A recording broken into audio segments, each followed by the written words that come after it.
This is continuation of part 5, the meeting of directors or trustees. Now let us proceed. Now in the meeting of the board of directors or trustees, there is a requirement for a quorum.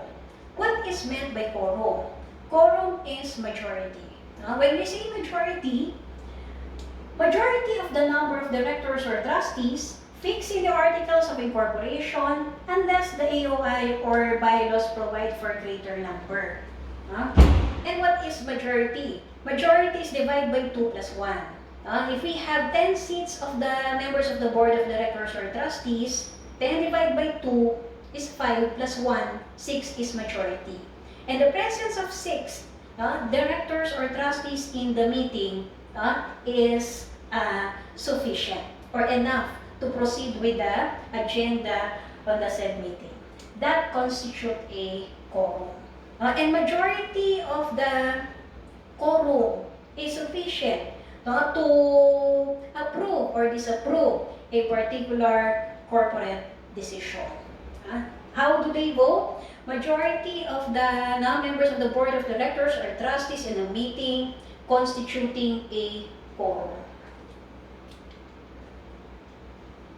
Now, the Articles of Incorporation of Xavier Incorporated provides for 10 members of the Board of Directors.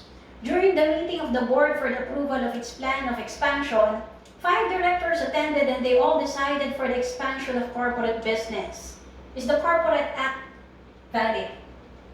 Now 5, but there are 10 members of the Board of Directors. Now this is only 50%, and this is not majority. This does not constitute a quorum.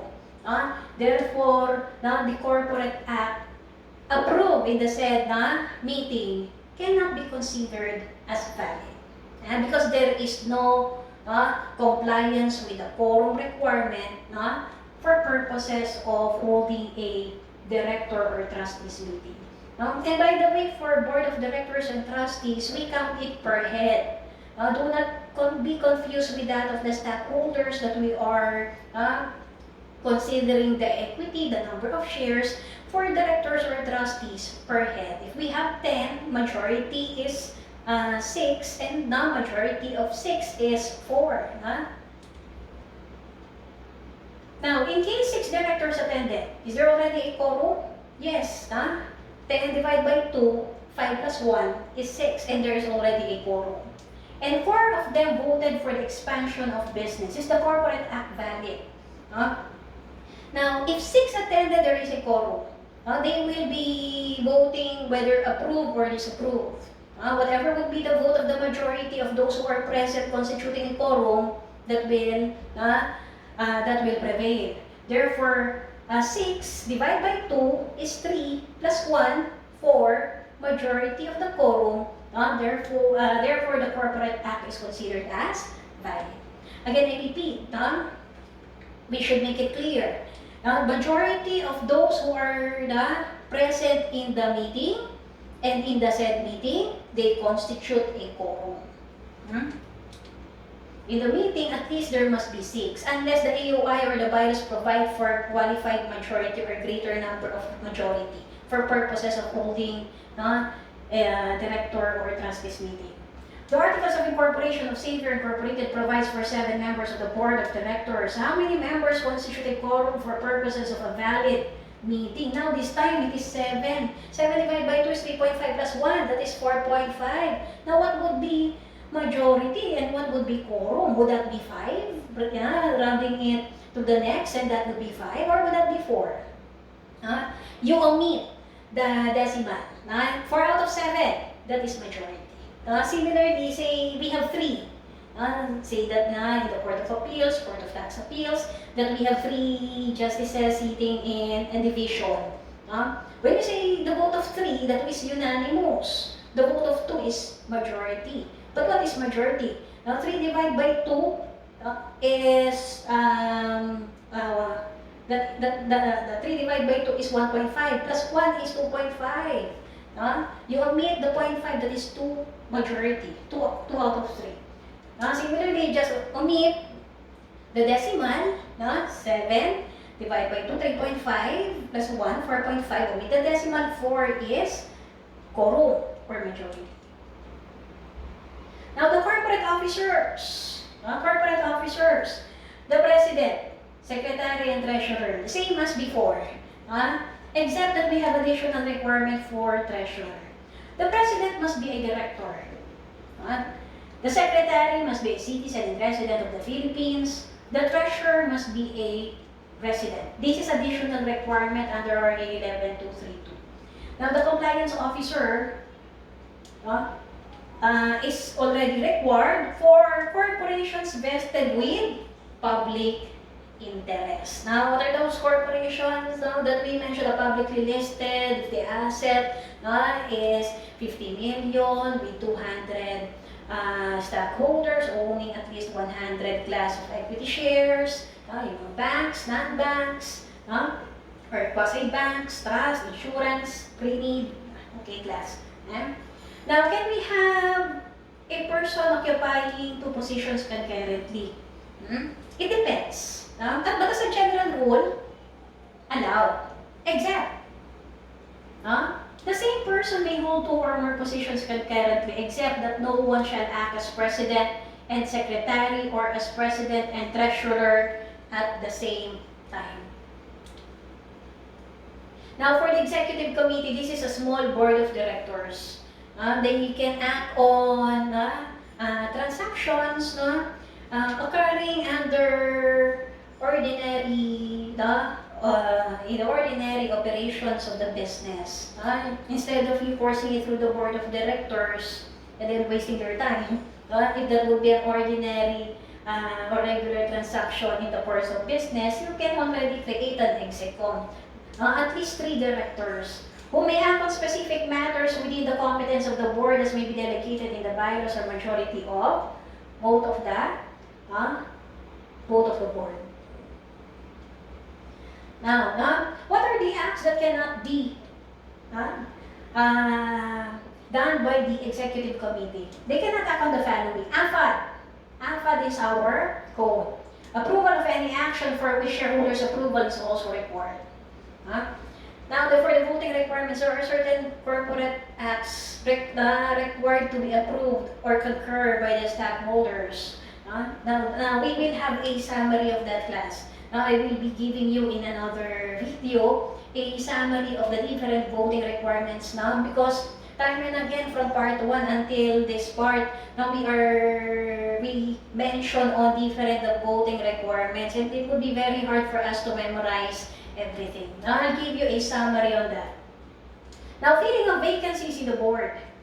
Amendment or repeal of bylaws or the adoption of new bylaws. Amendment or repeal of any resolution of the board which by its express terms is not amendable or repealable.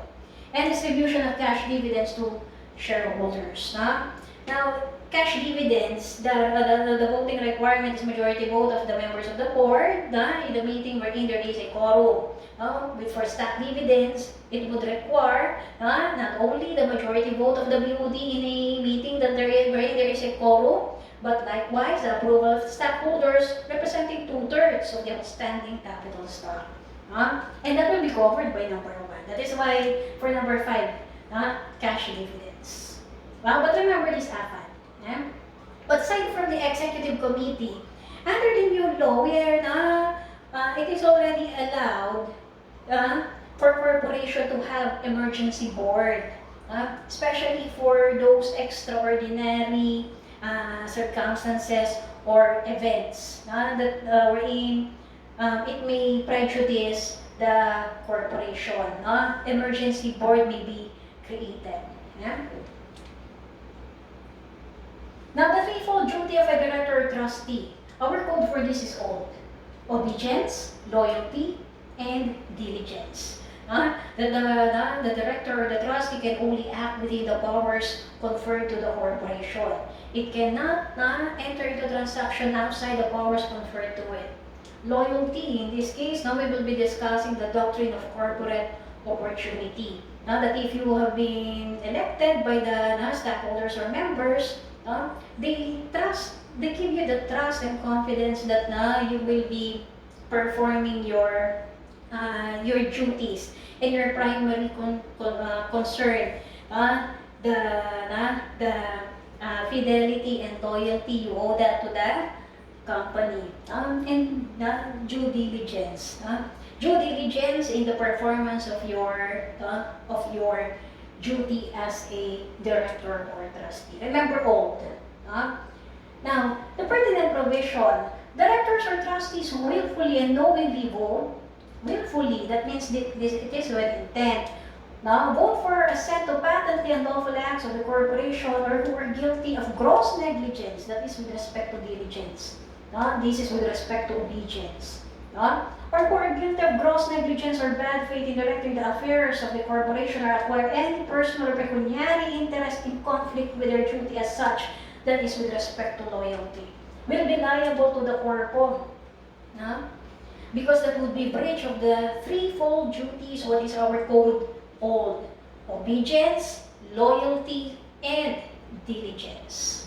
One of the following is not required and does not form part of the threefold duty of directors of a corporation, which is one. This is duty of efficiency. Now, directors undertake to use such care and give such time and attention as ordinarily careful and prudent men could reasonably be expected to exercise on behalf of such corporation under similar circumstances. And what is our answer? Duty of diligence. Now, just remember the concept class. There's no need for us to memorize everything, for as long as you know the concept. Now, what would be the liability? In case of breach of the threefold duty, the liability is not only joint or proportionate. The liability is solidary. Now, when you say solidary, it is jointly and severally. Jointly and severally. Juntos, separadamente, in Latin. Solidary liability. For all damages resulting therefrom suffered by the corporation, its shareholders or members, and other persons. Remember the solidary liability? If say it's 100,000 pesos, now and then we have the director, say 2 directors approved. Now the corporation or even third persons can go after either of the two for the entire 100,000 pesos. It is not proportionate that this corpo or the third person, the creditor, can only proceed for 50,000 and 50,000 each. No, it's a jointly and severally liability, and it is solidary liability.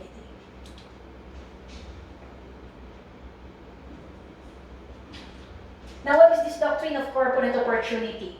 A director, trustee, or officer shall not attempt to acquire any interest adverse to the corporation in respect of any matter which has been reposed in them in confidence, and upon which equity imposes a disability upon themselves to deal in their own behalf. Otherwise, he shall be liable to the corporation and must account for the profits which otherwise would have accrued to the corporation. Now, doctrine of corporate opportunity, as simple as it's a conflict of interest. That you intend to favor your own personal interest rather than that of the interest of the corporation. Say that you attended a client meeting. But instead of forcing that client to the corpo, what you did is that you enticed the client to execute a contract with you alone and not for the corporation. That is in conflict of interest, and that is a violation of the doctrine of corporate opportunity. Where a director, by virtue of such office, acquires a business opportunity which should belong to the corporation, thereby obtaining profits to the prejudice of such corporation, the director must account for and refund to the latter all such profits, unless the act has been ratified by a vote of the stockholders owning or representing at least 2/3 of the outstanding capital stock. This shall be applicable notwithstanding the fact that the director owns one's own funds in the venture. But remember, it can be ratified by the stockholders by vote of at least 2/3 of the outstanding capital stock. Yan, ma'am.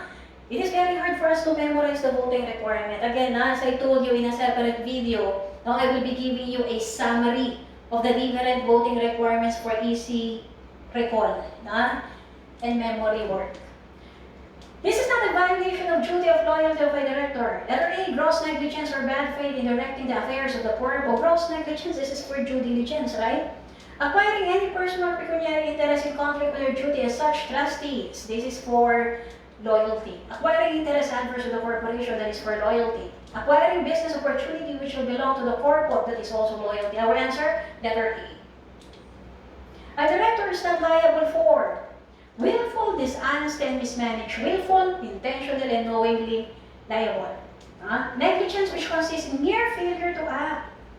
Now, you know what in corporation law, if you are elected as a member of the board or trustee, we have the business judgment rule that you are not an insurer of the success of the business. And that is why we need to vote for a director or a trustee who has the competence and the qualifications. And you can also state whatever will be the qualifications, educational background, professional career, experience in your bylaws as an additional requirement.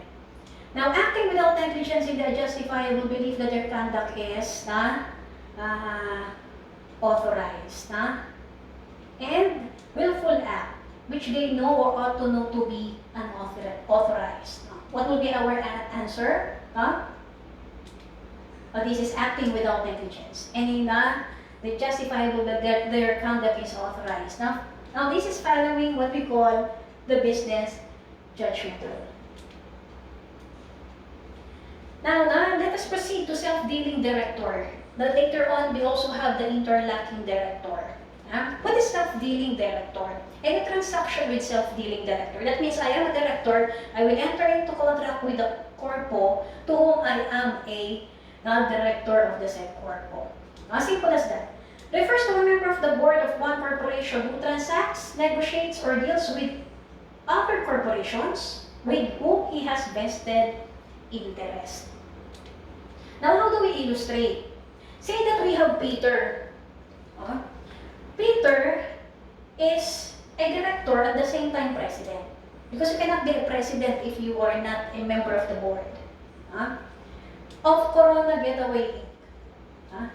Now, Peter entered into transaction with his own corpo as a supplier of materials. Now, Peter is a director, officer of the corpo, entering into transaction with his own corpo. This is what? A transaction involving a self-dealing director. What is the status of the contract? Would there be a violation of conflict of interest or duty of loyalty? Not necessarily. But the status is that it is voidable at the option of the corporation. When we say voidable, it is valid until annulled. Now, we consider the requisites. The contract may still be valid and enforceable if the following conditions are present. Now, and there's additional requirement under the new law. 1, 2, 3, 4, these are the requirements before. That the presence of such director or trustee in the meeting is not necessary to constitute a quorum. Okay, it's just a surplus such. It is just my presence, but my presence is not necessary to constitute a quorum. Neither that my vote is necessary for the approval of the contract. The contract must be fair and reasonable. And if you are an officer similar to Peter, the contract has been previously authorized by the board of directors. However, under the new law, in case of corporations vested with public interest, material contracts are approved by at least 2/3 of the entire membership of the board. Entire membership of the board, at least 2/3.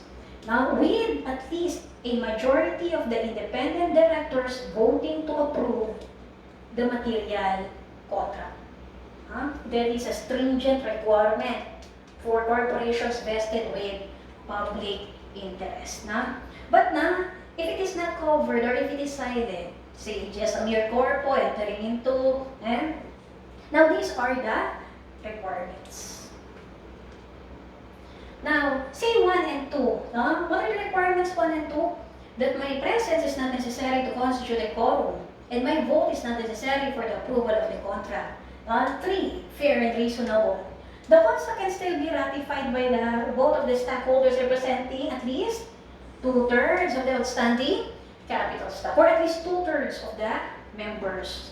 Now, in a meeting called for the purpose. Now, provided full disclosure of adverse interest of the directors or trustees at such meeting.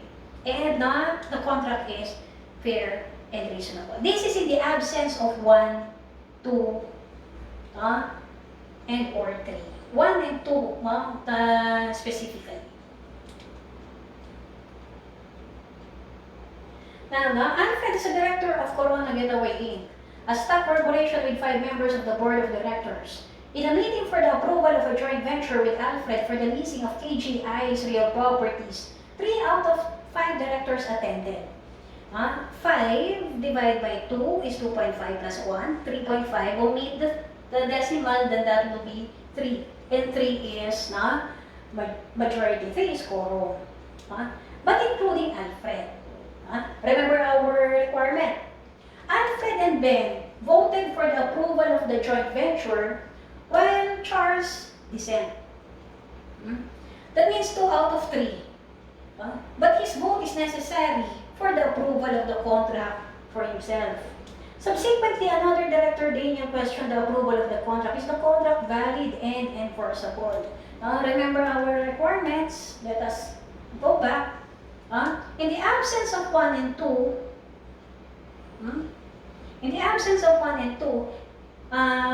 it cannot be considered as valid and enforceable. And unless, of course, that has been ratified by the stockholders. But you need to master the vote of the stockholders representing at least 2/3 of the OCS or 2/3 of the members. Now, in that case, that's 2/3 of at least 2/3 stockholders owning at least 2/3 of the outstanding capital stock. Now, how about interlocking directors? We have a director. He is a director of. We have a director. He is a director of A corporation, and likewise B corporation, and 2 corporations entered into contract or transaction. That will be interlocking directorship. 2 or more corporate entities with interlocking directors enter into a contract with each other. Now, the concept of what is substantial and nominal is material, with reference to the provision on self-dealing, the requirements of self-dealing directors. Now, how do we know if the interest of the director is substantial? Stock holdings exceeding 20% of the outstanding capital stock should be considered substantial for purposes of interlocking directors. Remember, exceeding 20% of the outstanding capital stock will be considered as substantial. But what is the importance? If the interest, of course, if the interest in a corporation is merely nominal, and in the other corporation is substantial. What is substantial? Exceeding 20% of the equity. It may happen that the director will be partial or unfair on the corporation, within which his interest is merely nominal. And we will apply the requirements on self-dealing director. But at any rate, the following the contract may still be valid and enforceable if the following conditions are present. First, there is no fraud. The contract is fair and reasonable. Same requirement. However, if the interest in the interlocking director in one corporation is merely nominal, this is what I am telling you. If the interest in one is substantial, that means it exceeds 20%. And the interest in another corporation does not exceed 20%, merely nominal. Now, with respect to the corporation, wherein that director has nominal interest, these requirements must be complied with. His presence is not his presence in the meeting is not necessary to constitute a quorum, and his vote is not necessary for the approval of the contract. And in case an officer, it must be with the approval of the director. And in case of those corporations vested with public interest, there must be approval of at least 2/3 of the entire membership of the board and at least majority of the independent directors. Yeah? Now, we need to consider the requirements, especially for the problems class. Alfred is an independent director of both Corona, Getaway, Inc., engaged in construction business and Spare Corporation, which is a supplier of construction materials. In the meeting of the board for board of KGI, wherein there is a quorum, the board approved that the materials for its business will be purchased from Spare Corporation. Because of its good quality at the lowest price, it is fair and reasonable. There is no fraud. Is the contract valid and state the rules? First and foremost, for us to apply whether these additional requirements for self-dealing director is required, there must be nominal and substantial interest. If the interest in both corporation is merely nominal, there is no need for us to apply the stringent requirement. Say in the problem. The problem mentioned independent director. Remember the equity of an independent director following the SEC Circular number 6 series of 2019, the 2% equity threshold.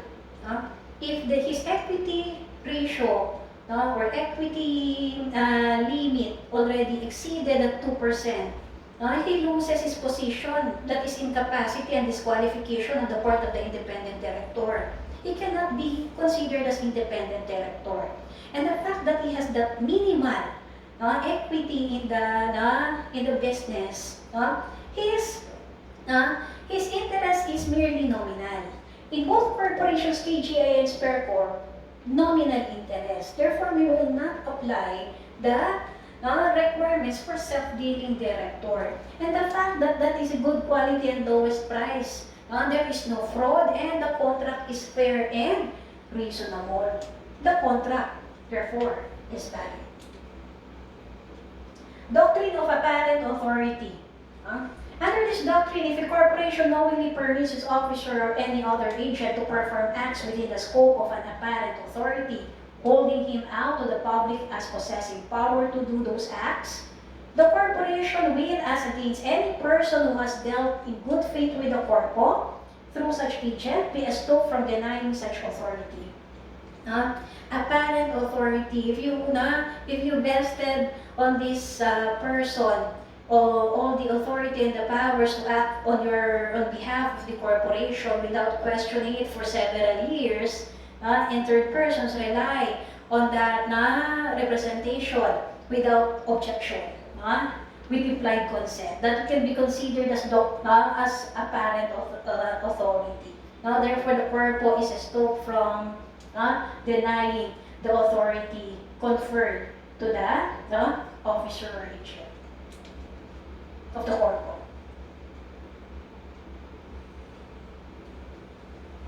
Now we will continue compensation of directors in another video.